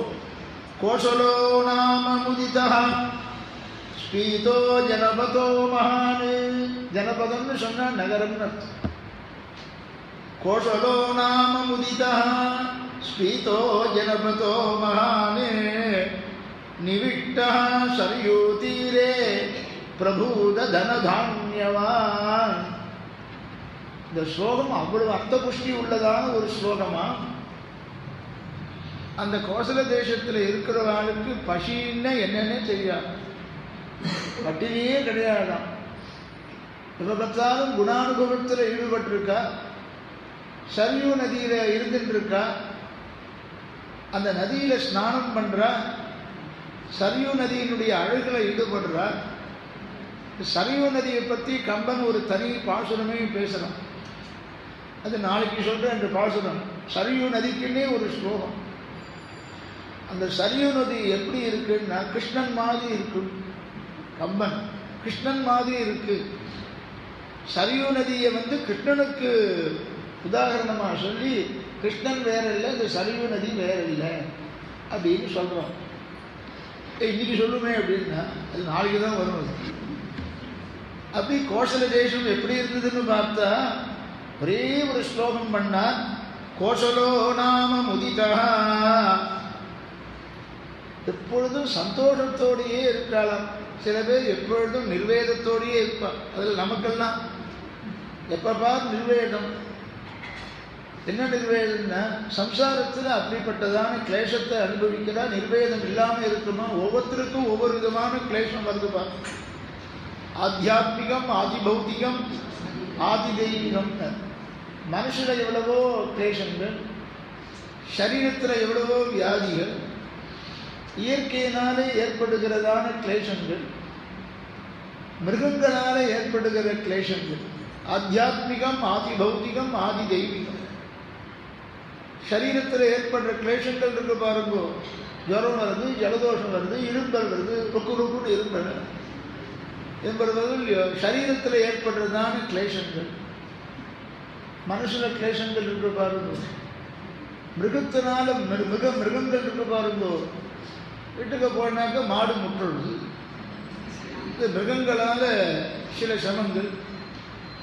நடந்து போகும்பொழுது ஒழுங்காக போனாக்க வேஷ்டியை உத்திரிகத்தை போத்திட்டு போனால் வரும். மேலே ஒரு மப்ளரை கட்டிட்டா கருப்பாக தெரியுது, குறைக்கிறது நாய் போகும்போது. அதுலேருந்து எடுத்துட்டேன். சரி, இதை எங்கேயோ பிடிச்சிச்சுன்னு என்ன போகிறது, ரொம்ப தூரம் தாண்டலை, இந்த வீட்டிலேயே பாதி தூரம் போகணுன்னே குறைக்கிறது. சரி, இது பிடிக்கல போடுறதுன்னு சொல்லி அதை எடுத்துவிட்டேன். ஆகையினால பிராணியினால் வரக்கூடிய கிளேசங்கள், மழை ஏற்படுறது, வெயில் ஏற்படுறது, ஆத்தியாத்மிகம், ஆதி பௌத்திகம், ஆதி தெய்வீகம் என்று 3 தேசங்களுக்கு அகப்படாதவா உண்டா? ஆனால் கோசல தேசத்தில் அந்த மாதிரி யாருக்கும் எந்த கிளேசங்களும் கிடையாது. எல்லாரும் எப்பொழுதும் சந்தோஷமாகவே காணப்படுகிறார்கள் அப்படின்னு சொல்றார். கோசலோ நாமம் முதிதா, சந்தோஷத்தோடு இருக்காளா. ஸ்பீதோ ஜனபதோ மகானே, ஒருத்தருக்கும் ஒரு கவலையும் இல்லை, எப்பொழுதும் சந்தோஷமாக இருக்கா. நிவிஷ்டா சரியோ தீரே பிரபூதனதான்யவானே, நிவிஷ்டா சரியோ தேரே, சரியு நதிக்கரையில் இந்த கோசல தேசம் இருக்காமங்க. ஆக நதி இருந்தால் அந்த தேசத்துக்கு விசேஷம்னு வால்மீகி பகவான் சொல்லியிருக்கார். தேசத்திற்கு எதிராக அழகுன்னா நதி இருந்தால் அழகான். அதனால்தான் பரமபதத்துக்கு பக்கத்தில் கூட நதி இருக்குன்றார் சுவாமி தேசிகன். விரஜா நதி ஓடுறது பாருங்கோ, அந்த விரஜா நதியினால பரமபதத்துக்கே ஒரு ஏற்றம்னார். ஆக நதி இருந்தால் அழகா ஆச்சரியமா. சதையோ நதிக்கரையில் இந்த கோசல தேசமானது இருக்கா, கோசல நாடு. ஆக நதி ஆறுன்னா இருக்கணுமா. இது பாசுரங்களில் சில பிரமாணங்களில் சொல்லும்போது சொல்ல, எந்த இடத்துல எந்த தேசத்தில் நதி இல்லையோ அங்கே இருக்காதுங்கோ, நதி இருக்கிற இடமா பார்த்து இருங்கோ. இது உபன்யாசம் பண்ணிட்டா எல்லாரும் ஸ்ரீரங்கத்தில் வந்துடுற காவேரி ஓடின்னு இருக்குன்னு நினச்சிட்டு இருக்காங்க. அது சாஸ்வதமாக எப்பொழுதும் ஓடின்னு இருக்கு. அங்கே போய் தீர்த்தாமாடலாம், ராது சந்திக்கும் போகலாம், மாத்தியானிக சந்திக்கும் போகலாம். சொல்லி வைக்கணும், போகிறோமோ இல்லையோ சொல்லி வைக்கணும். காத்தாலும் போகலாம், மத்தியானம் போகலாம், சாயங்காலம் சந்தியாவந்தனத்துக்கு போகலாம். ஏகாந்தமாக உட்காந்து கொள்ளிடத்தில் சந்தியாவந்தனம் பண்ணிட்டு அங்கேயே ஏன்னா கொள்ளிடத்துக்கு போகிறேன்னா அங்கே போய் என்ன வம்படுகிறானோ யார் இருந்தாங்க. நடந்து போகிறேன்னு சொல்கிறான், எத்தனை இடத்துல பேசிக்கிட்டு வரான். கொள்ளிடத்துக்கு போய் சந்தியாவந்தனம் பண்ணிட்டு வரேன், அங்கே போய் சந்தியா காலம் தாண்டி அங்கேயும் விடுவான். காலத்தில் இங்கேருந்து உத்தரவு வாங்கிட்டு போயிடுவான். போயிட்டு வரேன்ட்டு போயிடுவான், ஆத்திரை சொல்லிட்டு. அங்கே போய் பார்த்தாக்க அக்னியெல்லாம் விளம்பிச்சு தான் விடுவான். சகாலத்தில் சந்தியாவந்தனம் பண்ணிட்டேலாம் அப்படின்னு நினச்சிப்பான். இல்லை பெரிய அக்கியம் விட்டேன் அப்படின்னா. ஏன் சகாலத்தில் போனேன்னா அங்கே போனோன்னா பாகவதாரோட சம்பாஷணம் வச்சுக்கணும்னு உபன்யாசத்தில் சொல்லியிருக்கார். பாகவதாருடைய சம்பாஷணத்தை போக்கியமாக நினச்சிக்கணும்னு சொல்லியிருக்கார். பாகவதார் சந்திப்பு வந்து பேசினேன், இதை காட்ட சந்தியாவந்தன வசதியாக நான் முடிக்கிட்டோம். அந்த மாதிரி அந்த நதி இருக்கு பாருங்கோ, நதி இருந்தாலே அந்த தேசத்துக்கு அழகுண்டார். அதாவது நதி இல்லாத ஊரில் இருக்காதுங்கோ, அந்த ஊருக்கும் அழகு நதி இருந்தாதான். ஆறு இல்லா ஊருக்கு அழகு பாழ் அப்படின்னு சொல்றாளாமே, ஆறு இல்லா ஊருக்கு அழகு பாழ். என்னதான் அழகு இருந்தாலும் கூட நதி இல்லைன்னு அந்த ஊருக்கு எவ்வளவு அழகு இருந்தாலும் அழகு இல்லை. அந்த மாதிரி அந்த சரியு நதி அந்த கோசல தேசத்தில் இருக்குன்னு சொல்றார். ரொம்ப அழகாக சொல்றார் பாருங்கோ பாசுரத்தில். பண்டை இருவினையாற்றில் படிந்து பாரம் காணாதே ஒழுகிய நாம் பாக்கியத்தால் வண்டமரும் மலர் மாதர் விண்ணாய் பெண்ண வைசயந்தி மணிவில்லாய் விளங்க வாஞ்சேர் கொண்டல் அருள்மழை பொழிய வந்ததுப்பாம் குளிர்ந்து நெளிந்து அமுதாய குளிர்ந்து தெளிந்து அமுதாய விரசையாற்றை. விரதையாற்றை எப்படி நாம் போகிறோங்கிறத சொல்கிறான். இங்கிருந்து பக்தியோ சரணாகதியோ, ஏன் சாங்கியாத்ம சரணாகதியா? காத்தால் தான் சொல்லியாச்சு குற்றவிடக்கு தெரியல, சாயங்காலமும் சரணாகதியா? அது என்ன பண்ணுறது, பாசனம் வருது சரணாகதியை பற்றி. குளிர்ந்து தெளிந்து அமுதாய விரசயாற்றை, அங்கே போகிற விரஜா நதிக்கு போகிறோமா, விரசயாற்றை கண்டு, கண்டுன்னு அதை சேவிச்சு, இதை பார்த்துன்னு சொல்லக்கூடாது, சேவிச்சுன்னு சொல்ல. கர்நாடக தேசத்துல சொல்ல நாளைக்கு சேவிச்சுக்கிறேன் அப்படின்னு எப்படி கேட்கல, பெங்களூரில் நாளைக்கு சேவிச்சுக்கிறேன்னாக்க என்ன அர்த்தம், நாளைக்கு பார்க்குறேன்னு அர்த்தம். அது பாகவதார் ஒருத்தர் பார்க்குறத சேவிச்சுக்கிறதுன்னு சொல்லுவாங்க. அப்படியே நாளைக்கு சேவிச்சுக்கிறேன் அப்படின்னு நாளைக்கு பார்க்குறேன்னு அர்த்தம். அதுக்கு விரஜா நதியை போய் சேவிக்கிறானா, குளிர்ந்து தெளிந்து அமுதாய விரசயாற்றை, அமுதம் போன்றதான அந்த விரஜா நதியை கண்டு அணுகி கருத்தாலே கடந்து, கருத்தாலே கடந்து விரஜா நதியை தாண்டான். எப்படா தாண்டினா, விரஜா நதியை இந்த ஜீவன் சூக்ஷ்மமான சரீரத்தையும் இங்கேயே விட்டுடுறான், விரஜா நதிக்கு போகிற கரையிலேயே விட்டுடுறான். விரஜா நதியை எப்படி தாண்டுறான், கால் இருந்ததா தாண்டறதுக்கு, பாயறதுக்கு அப்படின்னு கேட்டான். உபனிஷத் சொல்றது, உபனிஷத் சொன்ன அர்த்தத்தை இங்கே சொல்றா பாருங்க. கண்டு அணுகி கருத்தாலே கடந்து, கருத்தாலன்னு சங்கல்பத்தினால தாண்டான். தாம் மனசா அத்தியேது, சங்கல்ப மாத்திரேன்னு அதை தாண்டிடுறானா. குளிர்ந்து தெளிந்து அமுதாய விரசயாற்றை கண்டு அணுகி கருத்தாலே கடந்து மீளா கரை கண்டோர் கதியெல்லாம். அதை தாண்டினா அப்புறம் என்ன, வாசத்ததா பரமத்புதம் தேசியம். அதை தாண்டிட்டா அற்புதமான ஸ்ரீவைகுண்டம் வரப்போறது. காத்தால விவரணம் பண்ணிட்டு இருந்தமே, விரஜையை தாண்டது தான் தாமசம். விரஜையை தாண்டிட்டா அற்புதம் தான். அப்புறம் நமக்கு உபச்சாரங்கள்லாம் நடக்க போகிறது. ஆச்சரியமாக எதிர்கொண்டு அழைக்க போகிற பெருமாள்கிட்டேருந்து வந்தவாள்லாம் நம்மளை பல்லக்கில் அழைச்சிட்டு கொண்டு போய் பெருமாளுடைய மண்டபத்தில் கொண்டு சேர்த்துருவான். சத்த விளையாடப்ப திருவாமணி மண்டபம் ஒன்றையும் கொண்டு விட்டுடும், அப்புறம் நீ போ அப்படின்னு தெரிஞ்சவனை கேட்குறோம். அப்படியே போங்க அப்படியே போங்க, நான் வந்துடுறேன்னுமா. அப்புறம் பார்த்தா அவன் ஆளையே இருக்க மாட்டான். சரி அவன் இருக்கான்னு நான் வாசல் தான் இருந்துகிட்டு இருக்கேன் வாங்குவோன்னுவான், இருக்க மாட்டான். அது வரையும் சத்தை விட்டுடுறாப்ப அப்புறம் நான் யார்கிட்டையாவது போய்க்கிறேன், அச்சகால்கிட்ட கேட்டு போய்க்கிறேன். அந்த மாதிரி இங்கே ஒன்றும் வேண்டாம், விரஜியை தாண்டினது தான் தாமதம். உடனே நம்ம அழிச்சுட்டு போகிறதுக்கெல்லாம் அங்கேருந்து எல்லாரும் வந்துடுறாங்கிறார். கண்டு அணுகி கருத்தாலே கடந்து மீளா கரை கண்டோர், அந்த இடத்துக்கு போய் சேர்ந்துவிட்டா, அற்புதமான இடத்துக்கு போய் சேர்ந்துவிட்டா. அந்த மாதிரி இந்த நதியில் போய் ஸ்நானம் பண்ணணுங்கிறத, அந்த தேசத்துக்கு அழகு நதி இருந்தால்தான் அழகு. ஆக பரமபதத்திற்கு இயற்கையாகவே அந்த நித்திய விபூதிக்கு எவ்வளவுதான் பெருமை இருந்தாலும் கூட அங்கேயும் பக்கத்தில் விரஜா நதி ஓடுறது பாருங்க. கருத்தாலே கடந்து சங்கல்ப மாத்திரத்திலேயே அதை தாண்டிடுறானா. பிரம்மவித்துன்னு சொன்னான். பிரம்மவித்துன்னு தியானம் பண்ணுறவா அல்லது சரணாகதி பண்ணுறவா, இவன் தாண்டிடுறான்னா. அப்படி சரியு நதி இருக்கான். தனதான்யவானு பிரபூத தனதான்யவானு, தனமும் யதேஷ்டமாக இருக்கான். அந்த சரியு நதி பிரவாகம் எல்லா இடத்துலையும் பாயறதுதான். விளைச்சலும் நன்னா இருக்கான், ஒரு குறைச்சலும் இல்லை. விளைச்சல் நன்னா இருந்தால் குறைச்சல் கொஞ்சம் கூட குறைச்சலே இல்லை. இந்த கோசல நாட்டுக்கு இப்படி ஒரு ஸ்லோகம் பண்ணி, கோசல தேசம் இப்படி சரியு நதிக்கு 4 ஸ்லோகம் இருக்கு. பிரபூத தன தானியவான், இப்படிப்பட்ட சரியு நதி இருக்கு, தனத்தை உடையது, தானியத்தை உடையது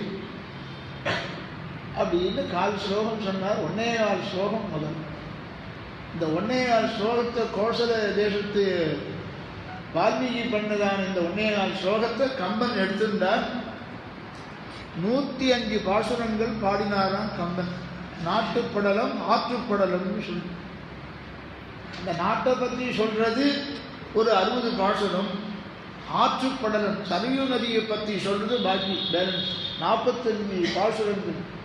மொத்தம் 105 பாசுரங்களை 1.25 ஸ்லோகத்துக்கு பண்ணான்னு சொன்னா. பிரபூத தனதான்யவான் இப்படி சொல்லிட்டே இருக்கா. பிரபூத தனதான்யமா, அவ்வளவு தனமும் தானியமும் எவ்வளவு இருக்கணுமோ, சமிருத்தியாக இருக்கிறதுக்கு, செழிப்பாக இருக்கிறதுக்கு எவ்வளவு இருக்கோ அந்த அத்தனையும் சேர்ந்து இருந்ததுன்னு சரியு நதியினுடைய சம்பந்தத்தினால கொஞ்சம் கூட வறட்சியே கிடையாது, யாருக்கும் எந்த குறைவும் கிடையாது, கவலையும் கிடையாது, எப்பொழுதும் சந்தோஷமாகவே இருக்கா. இப்படி இருக்கிற கோசல தேசம் சரியு நதியை நதியாக கொண்ட கோசல தேசம். இந்த கோசல தேசத்துக்கு ராஜதானி அயோத்தியை. அயோத்தி எப்படிப்பட்டதுன்னா அதை வர்ணிக்கிறதுக்கு கம்பன் வர்ணிக்கிறத பார்த்தா இப்ப முடியாது. வால்மீகி வர்ணிக்கிறதோட நாம் நிறுத்தின்றுவோம். கம்பன் ரொம்ப வர்ணிக்கிறார், நிறையா அயோத்தியா படத்தை ரொம்ப அழகாக வர்ணிக்கிறார். 1-2 பாசனம் கூட சொல்றேன், நாளைக்கு சொல்றேன். அயோத்தியா நாம நகரி தத்ராசீதி லோக விஸ்ருதா மனுனா மானவேந்திரேன யாபுரி நிர்மிதாஸ்வயம். வால்மீகி பகவான் பேசுறாரு பாருங்க. ஸ்லோகம்னா வால்மீகி ஸ்லோகமா இருக்கணும், ஆச்சரியமா அர்த்தபுஷ்டி உள்ள ஸ்லோகமாக இருக்கும். பதத்தை தப்பா பிரிச்சாலும் கூட அது பகவானுடைய அனுகிரகத்தை பெற்றுக் கொடுத்துடுமா. வால்மீகி ஸ்லோகத்துக்கு தபஸ்வாத்தியாய நிரதம்னு இருக்க வச்சுங்கோ. தபஸ்வ அத்தியாய நிரதம்னு ஒருத்தன் பதம் பிரிச்சான். தபா சுவாத்தியாய நிரதம்னு பதம் பிரிக்கணும். தபஸ்வ அத்தியாய நிரதம்னு பதம் பிரிச்சாலும் அது இவனுக்கு அனுகிரகத்தை பெற்றுக் கொடுத்துருன்னா. எப்படி பெற்றுக் கொடுக்கும்? தப்பா சொன்னா அர்த்தம் பெருமாளுடைய அனுகிரகம் கிடைச்சிருமா? ஒரு சமயத்தில் சொல்ல ஸ்வரம் தப்பக்கூடாதுங்க, அர்த்தம் தப்பக்கூடாதுங்க. ஸ்வரம் தப்பினா இவ்வளவு பாபம் வரும்னு வேறு சாபம் கொடுக்குது. ஸ்வரத்தை எப்படி சொல்லணுன்னாக்க சொல்றவனுக்கு தெரியாத அர்த்தம். நம்மெல்லாம் பாராயணம் பண்ணுறோம், ஆச்சாரியன் சொல்லி கொடுக்குறபடி பாராயணம் பண்ணுறோம். சில சமயத்தில் தட்டுக்கிட்டு போடுறது, வயசான ஸ்லோகங்கள்லாம் தானாகவே அளவாயிடுது, மறந்து போயிடுறது. பிராகிருத சரீரம் தானே இது, நமக்கெல்லாம் மறதி ஜாஸ்தி. தட்டுக்கிட்டு போகிறதுன்னு சுவாமி தப்பாக சொல்லிட்டாரு சொல்றாருன்னு ஓட்டாலும் அதில் தப்பிச்சுட்டோம். நம்ம வயசை வச்சுட்டு தப்பிச்சுட்டோம். நம்மளாம் இல்லை சுவாமி ஸ்லோகம் இப்படி மாற்றி சொல்கிறாரு, வயசாகிட்டு போயிருக்கும், மறந்து போயிருக்கும் சுவாமிக்கு அப்படின்னு நினச்சிட்டு போனோம். அதனால்தான் நாங்கள்லாம் உபன்யாசம் பண்ணிட்டு இருக்கோம்னு சொல்லிப்பாங்க. தப்பாக சொன்னாக்க வயசாகிடுச்சு சுவாமிக்கு, மறந்து போயிருக்கும், தட்டுக்கிட்டு போயிடுச்சு.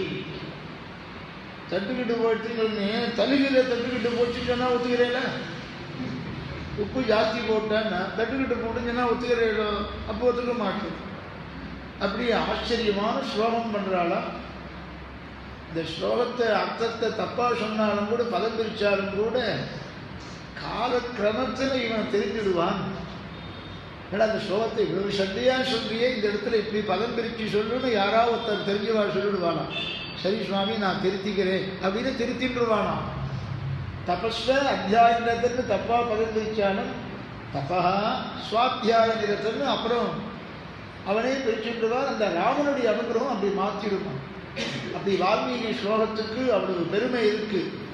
அயோத்தியா நாம நகரி தத்ராசீதி லோக விஸ்ரிதா. அப்படி ராமாயணம் இருக்கான், வால்மீகி ராமாயணம். இதை மனசுல வச்சுட்டான். தேவரும் பருகச் செய்தான். அமிர்தம் சாப்பிட்ற தினம்னு இருக்கோம் இல்லை தேவர்களுக்கெல்லாம். பௌர்ணமி வந்துவிட்டு அமிர்தம் சாப்பிடுவாங்க. அது அடுத்தது இது வரையும் காய்ச்சல் இருக்குமா, அது அந்த அமிர்தம் அவ்வளவு புஷ்டியை கொடுக்குமா. இப்போ பௌர்ணமி திதி இன்னைக்கு அமிர்தம் சாப்பிடலாமே அப்படின்னு வந்தாக்க ராமாயணம் பாராயணம் பண்ணிட்டு கேட்டுன்னு இருக்கேன், பாராயணம் பண்ணுறதை கேட்டுன்னு இருக்கேன், அமிர்தம் வேண்டான்ற வாழம் தேவஜி. அவளுக்கு எது போக்கியமான வஸ்துவோ அந்த போக்கியமான அமிர்தத்தை கூட உபேட்சை பண்ணுறாளாம். இந்த வால்மீகி ராமாயணத்தை கேட்டாக்க தேவரும் பருகச் செய்தான். கம்பன் பேசுகிறான்னு அவள்லாம் கூட இந்த ராமாயணத்தை பருகிறாளாம். அப்படி மமுனா மானவேந்திரேன யாபுரி நிர்மிதாஸ்வயம் ஆயதா தசசப்தே யோஜனானி மகாபுரி தஸ்யாம் புர்யாம் அயோத்தியாயாம் வேதவிதி சர்வசங்கிரகः தீர்க்கதர்ஷி மகாதேஜாः பௌரஜான் பதப்பிரியா, ரொம்ப அழகாக பேசுகிறார். தசரத சக்கரவர்த்தின்னு அங்கே இருந்தார் அயோத்தியில. ஒருவராலையும் ஜெயிக்க முடியாத ராஜதானி கோசல தேசத்துக்கு. அது அங்கே ராஜா இருக்கதானே இருப்பான். அதில் என்ன விசேஷம்னா, மற்ற ராஜாக்கள் மாதிரி இல்லை தசரத சக்கரவர்த்தி. அவன் எப்படிப்பட்டவன்னா, தஸ்யாம் புர்யாம் அயோத்தியாயாம் வேதவித் சர்வசங்கிரகா. வால்மீகி பதத்தில் பாருங்க, வேதாத்தியனம் பண்ணினவனா தசரத சக்கரவர்த்தி. பிராமண க்ஷத்திரியாளுக்கெல்லாம் வேதாத்தியனம் பண்ணக்கூடிய அதிகாரம் உண்டு. அவ அத்தியனம் பண்ணலாம். ரிஷிகுமாரோடு சேர்ந்து தானே மற்றவாள்லாம் ராஜகுமாரெல்லாம் வேதாத்தியனம் பண்ணுறதா நமக்கு இதிகாசங்கள்லாம் சொல்கிறது, புராணங்கள்லாம் சொல்கிறது. ஆக க்ஷத்திரியாருக்கும் அத்தியனம் பண்ணக்கூடியதான யோக்கியதை உண்டு. தசரத சக்கரவர்த்தி வேதாத்தியனம் பண்ணினவன். வெறும் வேதத்தை மாத்திரம் மூலம் மாத்திரம் அத்தியனம் பண்ணாமல் சர்வசங்கிரகா, இந்த வேதத்தினுடைய அர்த்தத்தெல்லாம் நல்லா தெரிஞ்சின்றவன், தர்மசாஸ்திரங்கள்லாம் நல்லா தெரிஞ்சின்றவன், ரிஷியாகவும் இருக்கார் இவர். அந்த தேசம் எப்படி இருக்கு, எவ்வளவு அதனுடைய அகலம் எவ்வளவு, நீளம் எவ்வளவுன்னு அதை முதற்கொண்டு சொல்கிறார் வால்மீகி. அதெல்லாம் நம்ம ஜாஸ்தி பார்த்துட்டே போனால் ரொம்ப தூரம் போகும். பெரிய விசாலமான தேசம், நீளமான தேசம், மிகவும் அகலமான தேசம். இக்ஷ்வாகூணாம் இயம் பூமி சசைல வனகானான்னு சொன்ன மாதிரி தஸ்யாம் புர்யாம் அயோத்தியாயாம் வேதவிதி சர்வசங்கிரகா. சர்வசங்கிரகாங்கிறது ஒன்றே போதும். ரொம்ப ஆச்சரியமானது. என்ன சர்வசங்கிரகா அப்படின்னு கேட்டாக்க, தர்மசாஸ்திரங்கள்லாம் கூட பூர்ணமாக தெரிஞ்சின்றிருக்கான். எப்படி தர்மம் பண்ணணும், பிரஜைகள் என்ன என்ன தப்பு பண்ணால் என்ன என்ன சிக்ஷை கொடுக்கணும் அப்படின்னு கேட்டால் இதை கம்பன் சொல்கிறான். தப்பு பண்ணுறவா இருந்தால் தானே சிக்ஷை கொடுக்கறதுக்கு. தானம் யார் யாருக்கு கொடுக்கணும் அப்படின்னு விவஸ்தை பண்ணியிருக்கா தர்மசாஸ்திரங்கள். இந்த தானம் இவனுக்கு கொடுக்கலாம், இந்த தானம் அவனுக்கு கொடுக்கலாம். அந்த உடனே கொடுத்துட்றா பாருங்க. தானம் பண்ணுற சமயத்தில் இந்தந்த தானம் தசதானத்தில் இன்னாருக்கு இந்தந்த தானம்னு பிரகஸ்பதி முடிவு பண்ணிடுறாரு. அவருடைய உத்தேசம் என்னவோ, அவருடைய திருவுள்ளம் என்னவோ அப்படிதான் நடக்கும். தானம் ஏதோ நினச்சிட்டு போவான். சார் நமக்கு இந்த தானம் தான் பண்ணுவான்னு இவன் நினச்சிட்டு போவான். வேறு தானத்தை மாற்றிடுவார். ஏன்னு கேட்க முடியாது. அவர் வசிஷ்டர் மாதிரி, பிரகஸ்பதினு சாமானியமான அவாத்துல வசிஷ்டர் சொல்கிற மாதிரி எங்காத்து வசிஷ்டர் இவர் தான், எங்காத்து பிரகஸ்பதி தான் அப்படின்னு அவர் சொன்னது தான் சட்டன் சுவாமி. ஆச்சரியமாக இருக்குமா? அயோத்தியில் சர்வசங்கிரகா அப்படின்னு சொன்னார். ரொம்ப அழகான்னு சொன்னார். மனுனா மானவேந்திரேன யாபுரி நிர்மிதாஸ்வயம் கிரகாடாம் அவிசித்ராம் சமபூமௌ நிவேசிதாம். அந்த அயோத்தி எப்படி இருந்துன்னா சமபூமியாக இருக்குது. ஒரு இடத்துல மேடு, ஒரு இடத்துல பள்ளம்ங்கிறது இல்லையா, சமபூமியாக இருந்ததுன்னு சொல்கிறோம்.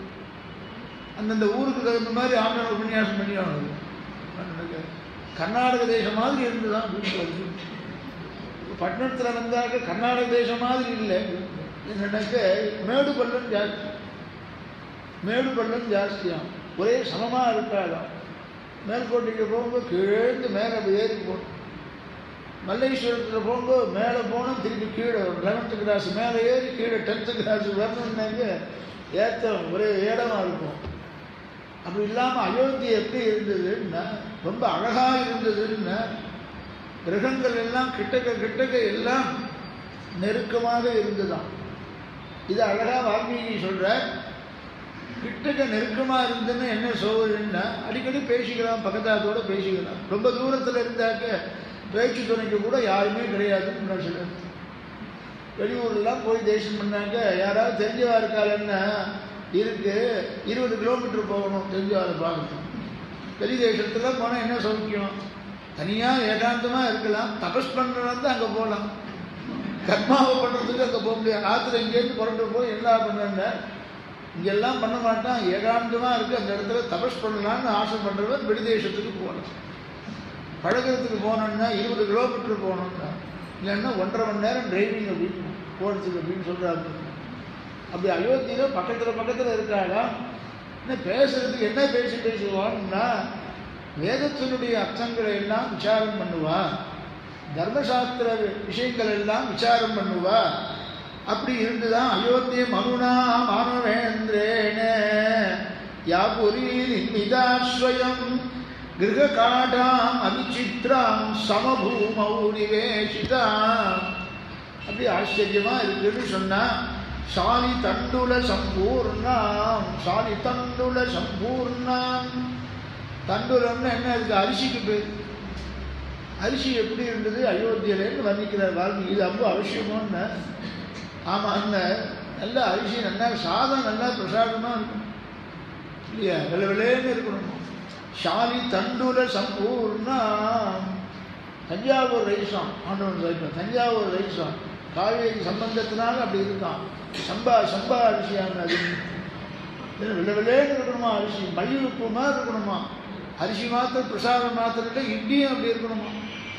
அதுக்கு சரியான சாமான கொடுத்தாருன்னா இருக்கிறது இல்லைன்னா. அயோத்தியில் எப்படி இருந்ததுன்னா அரிசி எப்படி இருக்குன்னா விளைவிலேன்னு இருக்குன்னா ஷாலி தண்டுல சம்பூர்ணா.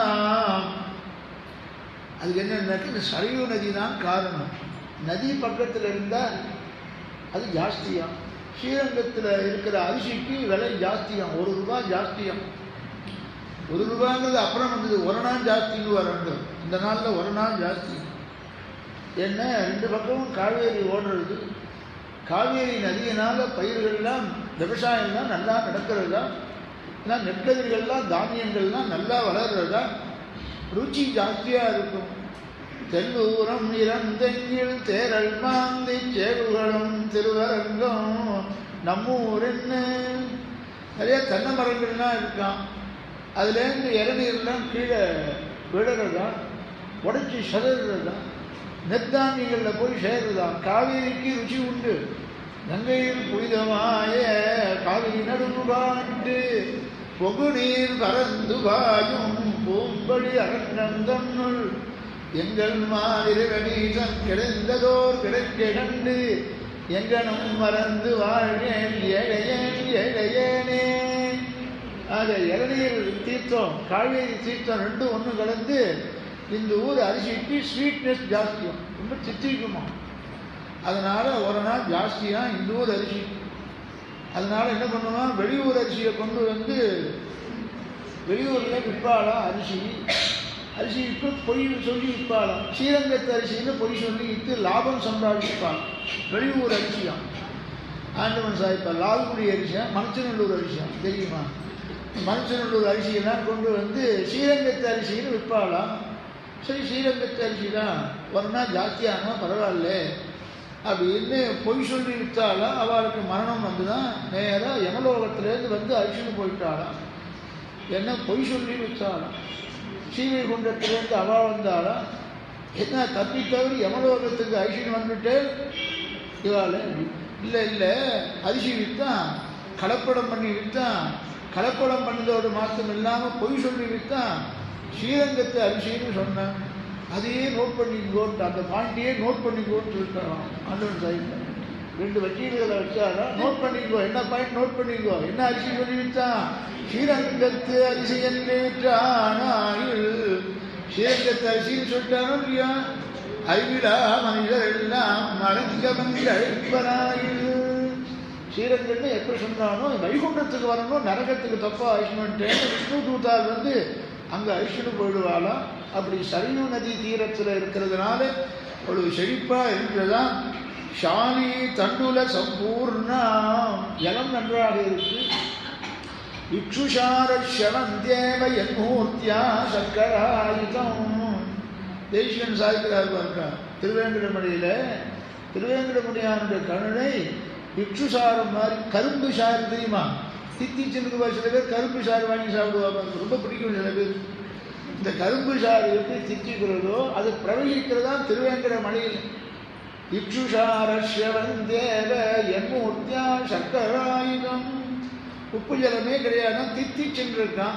சரியு தீர்த்தம் அப்படி இருக்குன்னு அயோத்தியை வர்ணிக்கிறார். மேற்கொண்டு நாளைக்கு பார்ப்போம். சொத்தி பிரஜாபிய பரிபாலயந்தாம் நியாயேன வாக்கியேன மயீம் மயீஷாः गोब्राह्मणेभ्यः शुभमस्तु नित्यं लोकाः समस्ताः सुखिनो भवन्तु। मङ्गलं कोशलेन्द्राय महनीयगुणाब्धये चक्रवर्तितनोजाय सार्वभौमाय मङ्गलम्। श्रीमते वेदान्तरामानुजमहादेशिकाय नमः। श्रीमते निगमान्तमहादेशिकाय नमः। श्रीमते भगवते भाष्यकाराय महादेशिकाय नमः। श्रीमते वक्रभूषणमहादेशिकाय नमः। श्रीरङ्गनायक्ये नमः। श्रीरङ्गनाथपरब्रह्मणे नमः। श्रीरङ्गनाथदिव्यमणिपादुकाभ्यां नमः. நாளைக்கு அஸ்வமேத யாகத்தை நாளைக்கு தசரத சக்கரவர்த்தி அஸ்வமேத யாகத்துக்கும் உத்தரகாமேஷ்டி யாகத்துக்கும் வேண்டிய ஏற்பாடுகள் எல்லாம் நாளைக்கு பண்ண ஆரம்பிச்சுடுவேன். அப்புறம் 2 நாளில் பாயுஷம் வந்துடும். யாக பூர்த்தியில் தான் பாயுஷம் வந்துடும். பாயுஷத்தை காட்டு ராமாவதாரம் அநேகமாக 2-3 நாளுக்குள்ள ராமாவதாரம் வந்துடும்.